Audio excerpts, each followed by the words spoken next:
Hello guys, welcome to my YouTube channel Ritambhara video blogs. তো কেমন আছো বলো তোমরা বন্ধুরা? আমি তো ভালো আছি। তো চলে যাচ্ছি আমার ভারতের দাস, মানে খুব খুশি হচ্ছি কারণ আমি আমার কাজে ব্যস্ত থাকি এবং তার সাথে আমি যে সাপোর্ট পাচ্ছি আস্তে আস্তে আমার বন্ধুদের কাছ থেকে, সবার কাছ থেকে, সবাই থেকে ভালোবাসা। আর যারা নতুন নতুন মানুষ যারা আসছে, তারা তো আমার শর্টস দেখেও আমার ইউটিউবে আসছে। তো এবার থেকে ঠিক করলাম যে আমি আমার ইউটিউবে এবার থেকে শর্টসও দেবো সাথে লং ভিডিওসের সাথে। তো আশা করবো তোমরা সবাই শর্ট ভিডিওস লং ভিডিওস একসাথে দেখবে, দেখে সাপোর্ট করবে আর আমার কাছে আসবে। আমি দেখবো ঠিক সবাইকে সাপোর্ট করবো বন্ধুরা, ঠিক আছে? তো চলো আজকে আমি তোমাদের সাথে এবার একটা নতুন একটা ইনফরমেটিভ খুব সুন্দর একটা কথা শেয়ার করতে চলে এসেছি তোমাদের কাছে, যেটা তোমরা জানবে, আমরা জানবো, সবাই তো জানি, তো তোমরা জানবে। তো সেরকম একটা খুব সুন্দর একটা ইনফরমেটিভ টপিক, একটা বাচ্চাদের নিয়ে, যেটা বাচ্চাদের জন্য খুব জরুরি, বড়দের জন্যও খুব জরুরি।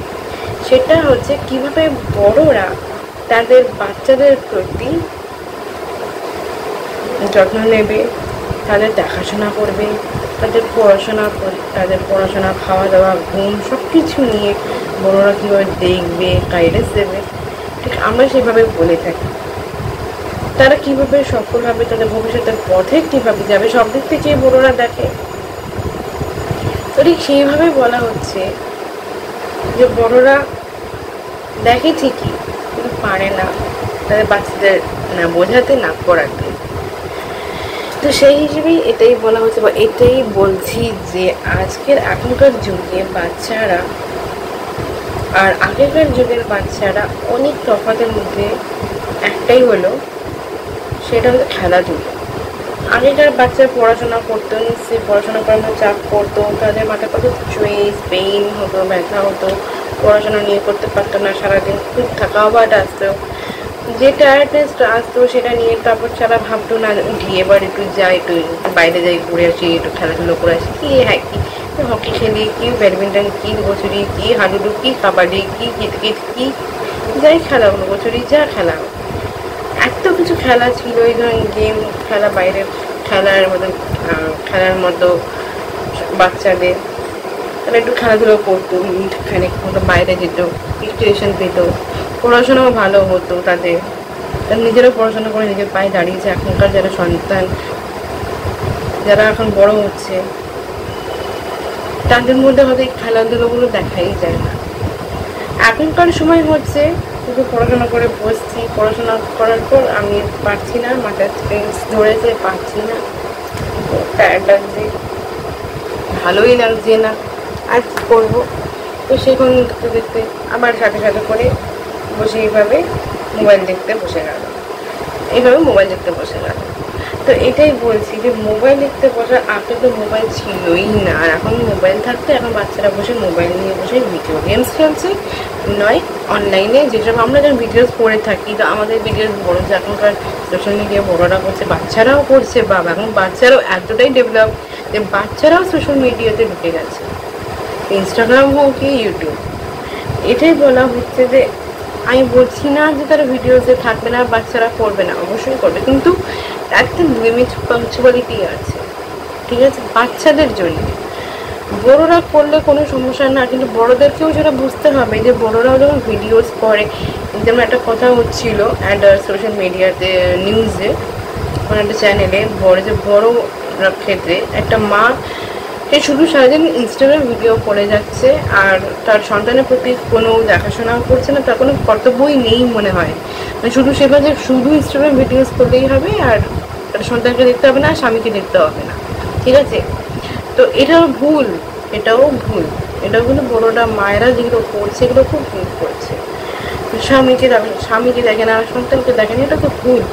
আমরাও তো সোশ্যাল মিডিয়া করি, আমি তো ইউটিউব করি, আমিও ইনস্টাগ্রামে ছোটোখাটো ভিডিওস করি, পোস্ট করি, হয়তো আমার নিজের আমি এরকম পোস্ট করি, হ্যাঁ এইও, কিন্তু আমার এখনও পর্যন্ত সত্যি বলতে আমার এডিটিং করার সময় হয় না। ইনস্টাগ্রাম ছোটো ভিডিওগুলোতে প্রত্যেকটাই আমার একজন ক্যামেরাম্যান আছেন, তিনি এডিট করে দেন ভিডিওগুলো, এগুলোতে করে যেভাবে পারেন উনি ওনার মতো করে সেট করে আমি সেই ভিডিওগুলো গানের সাথে পোস্ট করি। এই হচ্ছে ব্যাপার, কারণ আমার নিজেরও কাজ থাকে। আমি মনে করি আমার কাছে প্রায়োরিটি হচ্ছে আমার কাজ। আমি যদি সবসময় যদি সোশ্যাল মিডিয়াতে থাকি তাহলে হয়তো সেটা খুব খারাপ, সেটা খুব মানে বলতে গেলে খারাপ ঠিক নয়, সেটা ব্যাপারটা বাজে দিকেই যায়। তখন মনে হবে ও এই মেয়েটা মতো শুধু সবসময় সোশ্যাল মিডিয়ার সাথেই ছুটে থাকে, কোনো কাজ করে না। কিন্তু আমি তা নই।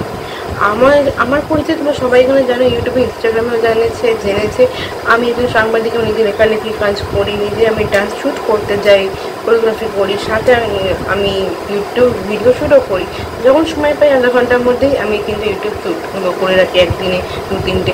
তো যখন সময় হয় একদিন করে পোস্ট করে দিই, কাল পরশু এরভাবে পোস্ট করি, এইভাবেই করি। কারণ আমার সময়টা সেখানে ফিল হয়। আমি মনে করি এরপর আমাকে একটা কাজ করতে হবে। আমাকে নিউজ পেপারে আমাকে এই সময় এই 1 ঘন্টা 2 ঘন্টা আমাকে একটা নিউজ বার করতে হবে, 2টো নিউজ বার করে লিখতে হয়। তারপর নিউজ লেখার পর আমাকে আবার ডান্স কোরিওগ্রাফি করতে হয়, ডান্স কোরিওগ্রাফি করে নিজে আবার একজনকে শেখাই, একজনকে আবার জুম্বা এক্সারসাইজ করি, বডি ফিটনেস সেগুলো করলেও শেখাই। তো এত কিছু করছি সেটা তোমরা দেখে বুঝতেই পারছো, মানে টোটালি এমনি আমার কোনো মাল্টি গ্যাপ নেই, সত্যি গ্যাপ নেই। তো মাঝে সাথে যখন গ্যাপ হয় তো হয়তো আমি করি, মাঝে সাঝে সোশ্যাল মিডিয়াতে ভিডিওস করে রেখে দিই, একদিন করে আমি শর্ট ভিডিওস, এটা অনেক সময় হয়েছে, খুব কম ইনস্টাগ্রামে ভিডিওগুলো করি বা এখানকার ভিডিও।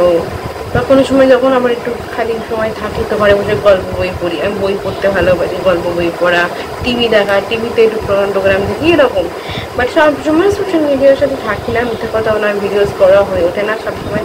যখন করি তখন নিজে শ্যুট করে নিই, একাধিক খুব কম সেলফ শ্যুট হয় না, বেশিরভাগ ক্যামেরাম্যান থাকে, শ্যুটগুলো করানো হয় ইনস্টাগ্রামে, ওর লেখাই থাকে ক্যামেরাম্যান বলে। প্রত্যেকটা ভিডিও শ্যুটে আর তার সাথে বোঝাও যাবে, কারণ তার আগে পরপর কিন্তু ফটোশ্যুট বলে আমার ফটোজও লাগানো থাকে, যে ভিডিও থেকে ফটোগুলো ক্লিক করা হয় সবটাই ফটোশ্যুট, কোনো নিজের কিছু করি না। তো এই হচ্ছে মোটা কথা ব্যাপার। তো সেটাই বলছি যে এইভাবে আমি আমার সময়টাকে এগিয়ে নিয়ে যাই, নিজের সব কিছু কাজ নিয়ে। তো এটাই, তবেই তো আমি এগোতে পারবো। আমি যদি শুধু সোশ্যাল মিডিয়া নিয়ে থাকি তাহলে তো মুশকিল। তো এটাই বুঝি, বাচ্চারা যদি শুধু সোশ্যাল মিডিয়া নিয়ে থাকে, তাহলে যদি ভাবে আমি এটা নিয়ে পড়েই এগোবো আর কিছু পড়াশোনা করবো না, তাহলে তো তার জীবনটাই লক্ষ্যের দিকে এগোতেই পারবে না। আমাদের লক্ষ্য সাংবাদিকতা এগোবো, একটা বাচ্চার ইচ্ছে হতে পারে আমি এই দিকে লক্ষ্য, আমার এদিকে এগোবো, ডাক্তার, লয়ার, যাই হোক, প্রফেসর যাতে হোক। তো সেই লাইনটা তো একটু সিরিয়াসলি পড়াশোনা করে নিজের পায়ে দাঁড়িয়ে যদি একটু কেরিয়ার দিকে সম্ভবত একটু করে, তাহলে যদি বাচ্চাদের পড়াশোনা ভালো হয়, কেরিয়ার দিকে সে যেটা হতে চায় সেটাও সুন্দরভাবে সাকসেসফুলভাবে ভবিষ্যতে সেটাও হতে পারে। এটা হচ্ছে ব্যাপার। তো এখন সেই জিনিসগুলো আমরা বাচ্চাদের বোঝাতে গেলে এগুলো তাদের মানে পাগল হয়ে যাব সত্যি। কারণ এখনকার বড়রাও সত্যি, এটা মিথ্যা কথা নয়, নাজেহাল হয়ে যায়, মনে হয় তাদের সন্তানের জন্য মাথা ব্যথা হয়ে যায়, তারা নিজেই পারে না, নিজেদের স্ট্রেস পড়ে যায় মাথায়। তারা ভাবে কখন আমি আমার মেয়েকে বা ছেলেকে নিয়ে পড়াতে বসবো। স্কুল, কলেজ যাই হোক, ইউনিভার্সিটি, পড়াশোনাটা আমাদের আগে মেইন প্রায়োরিটি। আর আমরা যেখানে অলরেডি পড়াশোনা কমপ্লিট হয়েই গেছে, আমি জব করছি, আমরা করতেই পারি। আমরা যারা চাকরি বাকরি নিজের কাজ করি, তো আমরা সোশ্যাল মিডিয়ায় যুক্ত হতে পারি, কাজ করতে পারি। তবুও সোশ্যাল মিডিয়ায় আমি যদি সারাদিন ভিডিওস করি, কোনো সময় একেবারে কোনো সমস্যা হবে না, যাবেও না। কিন্তু যারা পড়াশোনা করছে, মানে পড়ুয়ারা, সবচেয়ে ক্ষতি হচ্ছে পড়ুয়াদের, চাকরিজীবীদের নয় কিন্তু। আর যারা গৃহবধূ, নিজের কাজ ছেড়ে যদি সবসময় সোশ্যাল মিডিয়া করে, সেটাও খুব খারাপ, সেটার দিকেও দেখতে হবে। সবটাই আজকে এখানে ইনফরমেশন শেয়ার করবো, এগুলো বললাম। আর একটা আছে এখনকার, একটু আগে যেটা বলছিলাম সেটাই বলছি, যে এখনকার যে খেলাধুলোগুলো সবই হয়ে নষ্ট হয়ে গেছে। যেমন কাবাডি, হাডুডু, কিতকিত, হ্যাঁ, লুকোচুরি, আরও কত রকম সুন্দর সুন্দর ছোটো খেলা ছিল, লুকোচুরি, তারপরে টিচার খেলা বাটি, পুতুলকে বিয়ে দেওয়া। এখনকার মধ্যে এই খেলাগুলো সব নষ্ট হয়ে গেছে। প্রথমত বাচ্চাদের মনটাও সরে যাচ্ছে, খারাপ দিকেই যায়। একদিকে মা চাকরি করেন, বাবা চাকরি করেন, তো সন্তান সেখানেই করে। তার জন্যে দরকার সেই সন্তানের যদি ভালোবাসা একটু যদি দেওয়া হয়, যদি হ্যাঁ বাবা মা যদি বাইরে থাকে, তাহলে দুজনেই দুদিকে বাইরে কাজে, তাহলে বলা হবে সেই সন্তানকে অন্তত আপনার নিজেদের বাবা মায়ের কাছে রেখে যান অন্তত, তাহলে তারাও তো গাইডেন্স ভালো দিতেও পারেন। মানে তাদের সন্তানের দাদু দিদা বা ঠাকুমা তারাও ভালো গাইডেন্স দিতে পারেন, তারাও যত্ন নেবেন, তারাও দেখবেন, তারাও বোঝাবেন সেই বাচ্চাকে, যে নাতনি যে হোক তাকে বোঝাবে। যে কতটুকু তার দরকার পড়াশোনার দিকে নিজে খেলা করাচ্ছে, খেলাটাও তাকে যেন করতে দেওয়া হয়, এটাও সেই দাদু দিদা সবাইকেই বলা হচ্ছে। তারাও তো গুরুজন, তারাও বড়জন, তাদেরকেও বলছি আপনার নাতি নাতনি যখন বাচ্চা যারা রয়েছে তাদেরকেও বলুন বা তাদেরকে বোঝান যে পড়াশোনা করছো করো, সারাদিন মধ্যেও স্ট্রেস হলো তুমি যে বসে মোবাইল নিয়ে বসছো সেটা নয়। কিন্তু দাদু দিদাদের বোঝাতে হবে না যে মোবাইল ছাড়ো, ছেড়ে একটু বাইরে গিয়ে খেলাধুলা করে আসো, এসে আবার পড়তে বসো, ঠিক আছে, তারপর তুমি কিছুক্ষণ মোবাইল দেখো, মানে মিনিট খানিক। তো সেটা করতেই পারে বাচ্চারা, সেইটুকুর জন্যই এটা বলা, বড়রা এভাবে একটু করবে, দেখবে সামলাবে বাচ্চাদের প্রতি, আর কোনো অসুবিধাও হবে না। কারণ খেলাধুলাটা সত্যি খুবই দরকার। যদি একটু বাইরে গিয়ে খেলাধুলো করে বাচ্চারা, কোনো অসুবিধা হবে না। বা একটু বাচ্চাদের থেকে যারা একটু বড় বা আমাদের থেকে, আমাদের মতো মেয়েরা যারা কলেজ পড়ছে, প্রত্যেকের জন্যই বাইরে গিয়ে খেলাধুলো করলে মনটা ভালো থাকে। পড়ার থেকে যে স্ট্রেসটা পড়ে আমাদের, সেই স্ট্রেসটা যাতে ফ্রি হয়, স্ট্রেস ফ্রি যেটা বলে, তাহলে কি হয়, তাহলে এতে পড়াশোনাটাও ভালো হয়। খেলাধুলো করলে বাইরে গিয়ে একটু ক্রিকেট খেলো, ব্যাডমিন্টন খেলো, টেনিস খেলো, যা খেলতে চাও, হকি, তবু তো এখন এই খেলাগুলো রয়েছে, ক্রিকেট, টেনিস, তারপরে আপনার ব্যাডমিন্টন, যে ফুটবল খেলা। আপাতত এখন এগুলো অবলুপ্ত হয়নি, কিন্তু এবার অবলুপ্ত এগুলোও বোধহয় হয়ে যাবে খেলাগুলো। কারণ এখন তো খেলার দিকে কোনো মনোযোগ নেই যে বাচ্চারা একটু এই খেলার দিকগুলোতে আসে বা একটু এই খেলাধুলোগুলো নিয়ে একটু এগিয়ে চলে বা একটু খেলাধুলা করে এইগুলো নিয়ে বাইরে। তো এই জন্যই বলা, একটু এই ধরনের খেলাগুলো নিয়ে যদি একটু খেলাধুলো করতে পারে, এই খেলাগুলো যেন কন্টিনিউ তাকে এগোতে পারে, আর সন্তানরাও যাতে যেন বড় হতে এগোতে পারে, সব দিকটাই সমানভাবে বেস করে ব্যালেন্স করে আমরা এটাই বলতে চাইছি। অন্তত সন্তানকে খেলাধুলোর মধ্যেও রাখা হোক, শুধু পড়াশোনা করলেও তারা পারবে না, স্ট্রেস কারণ বাড়বে।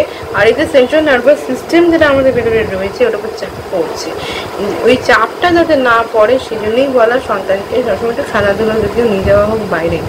ওই একটা কথা আছে না, ইংরেজি একটা প্রবাদ বাক্য, নিশ্চয়ই সবাই আপনারা জানেন, আপনারা নিজেরাও পড়েছেন যে ইংরেজি প্রবাদ বাক্য, ছোটো থেকে বড় বাচ্চারা সবাই জানে। একটা ইংলিশে প্রবাদ বাক্য, all work and no play makes the dull boy, মানে all work and no play makes the dull boy, তার মাথায় বুদ্ধি আরও, যে শার্পনেস বুদ্ধি, সেই বুদ্ধিটাকেও আরও নষ্ট করে দেয়। তাই সবসময় বলা হয় একটু খেলাধুলোকেও বেশি প্রায়োরিটি দেওয়া দরকার পড়াশোনার সাথে সাথে। এই খেলাধুলো পড়াশোনা সব কিছু একসাথে করুক, তবেই তাদের পড়াশোনার দিকেও মনোযোগটা ভালো বাড়বে, পড়াশোনাটাও ভালো হবে। আর যখন পড়াশোনার দিকে সে যাবে, তখন ফাইনাল যে পার্মানেন্টলি তার পরীক্ষার যে পারফরমেন্স লেভেলটা তার ঠিকঠাক একই মেইন ব্যালেন্সে থাকবে, তবেই তার স্ট্রেসটা একটু হালকা হবে। তাই জন্যই বলা হচ্ছে সবসময় তাদেরকে 4টে আসনের মধ্যে নিয়ে আসা হোক। কোনো যদি 40-50 মিনিট বা 60 মিনিট যদি হয়, ওইটুকু হলেও চলবে। ওই 60 মিনিটের মধ্যে বাচ্চাকে বসিয়ে, আপনাকে বড়োদেরকে বলা হচ্ছে যে একটু বাচ্চাকে বসিয়ে 4টে আসন করিয়ে। এই 4টে আসন করলে আশা করছি এই 4টে আসনই বাচ্চাদের মনগুলোকে স্ট্রেস ফ্রি করবে এবং পড়াশোনার দিকেও মনোযোগটা বাড়াবে। মোবাইল এগুলো করা থেকে দূরে থাকবে। কিন্তু হ্যাঁ, বাইরে একটু খেলাধুলাও করতে লাগবে, শুধু পড়াশোনা করলেই যে স্ট্রেস ফ্রি হবে কিন্তু নয়। তো এরকম যা বললাম, আশা করছি সবাই বুঝে গেছেন কথাগুলো। ও হ্যাঁ, তবে যেটা একটু বলছিলাম যে 4টে আসন, যেটা সবসময় একটু স্পেস দিয়ে 60 মিনিট যে এক্সারসাইজগুলো করাতে হবে, এটা হচ্ছে 1 নম্বর বজ্রাসন। এটি খুবই উপকারী, ওম শব্দ মনে রাখবেন বজ্রাসনের প্রণাম, আর এটা হচ্ছে বজ্রাসন। 2 নম্বর সূর্য প্রণাম খুব উপকারী, মনোযোগ বাড়ায়, পড়াশোনা ভালো হয়, তাই এটা করুন সবসময়। এটা হচ্ছে প্রাণায়ামাসন, সূর্য প্রণাম। 3 নম্বর হচ্ছে পদ্মাসন করুন ওম শব্দে 3 বার, এতে মনোবল বাড়ায় আর পড়াশোনা ভালো হয়। আর 4 নম্বর হচ্ছে পদ্মহস্তাসন, এতে মানসিক চাপ এবং স্ট্রেস কমাতে সাহায্য করে, এটি সবসময় করা জরুরি। এই 4টে আসন যদি তারা করে নিতে পারে, অবশ্যই তার শরীর আর মনটা ভালো থাকবে। মন যেটা থাকে সেই আসন, এই 4টে আসন থেকে আমাদের মন শান্তি পায়। আর যখন যখন পড়বেন, মনোযোগটাও সেই যে মনোযোগ যেটা নষ্ট হয়ে যাচ্ছে বললাম তখন একটু আগে, সেই মনোযোগ যেটা, সেটা আরও বাড়িয়ে তুলবে তার মধ্যে পড়াশোনা করার জন্য। তো এটাই বলা, এই 4টে ব্যায়াম করে তাদেরকে যদি এগিয়ে নিয়ে যাওয়া হয়, অবশ্যই এই 4টে ব্যায়াম করলে তাদের মন, যে স্ট্রেস সব কিছু থেকে ফ্রি হয়ে যাবে, পড়াশোনাতে মন বাড়বে, ভবিষ্যতে যখন এগোতে পারবে তাদের নিজেদের কাজে এবং কেরিয়ার সফলতার জন্যে তাদের এগুলি করতে হবে, এইভাবে মেনেই চলতে হবে বাচ্চাদের, তবেই এই পথে গেলে এগোলে বাচ্চারা ভালো থাকবে। তো আশা করি এগুলো বুঝে গেছেন। আর 4টে যে আসন বললাম প্রসেসটা আমি একটু দেখিয়ে দিচ্ছি কীভাবে করবে, কিন্তু এগুলো যেন করে, এগুলো করলে তবেই তাদের শরীর ভালো থাকে, ঠিক আছে? তো আমাদের তো তাহলে আমার এই ভিডিওটা খুব সুন্দর, আশা করি খুব ভালো লেগেছে, আপনাদের খুব সুন্দর একটা ভিডিও শেয়ার করলাম বড়োদের জন্য, যাতে বড়োরাও বাচ্চাদের প্রতি দেখতে পারে আর এইগুলো করাতে পারে। আর একদম এখন তো ভিডিওটা শেষ করছি, তো আপাতত সবাই জানি আমার এই ভিডিওটা কেমন লাগলো। আর একদম শেষ করার আগে কী করতে ভুলবেন না, একদম গাইস সাবস্ক্রাইব, আমার ইউটিউব চ্যানেলে সাবস্ক্রাইব বাটনে সাবস্ক্রাইব করে দাও বেশি বেশি করে, যেমন করছে সবাই এভাবে সাপোর্ট করতে থাকো। আর একদম কি লাইক একদম করতে ভুলবে না, কমেন্ট করে দেবে, শেয়ার, লাইক কমেন্ট শেয়ার তো করবে, কিন্তু সাবস্ক্রাইব করতে ভুলে যেও না। কি তো চলো টাটা, পরে আবার দেখাবো অন্য কোনো ভিডিও নিয়ে, টাটা।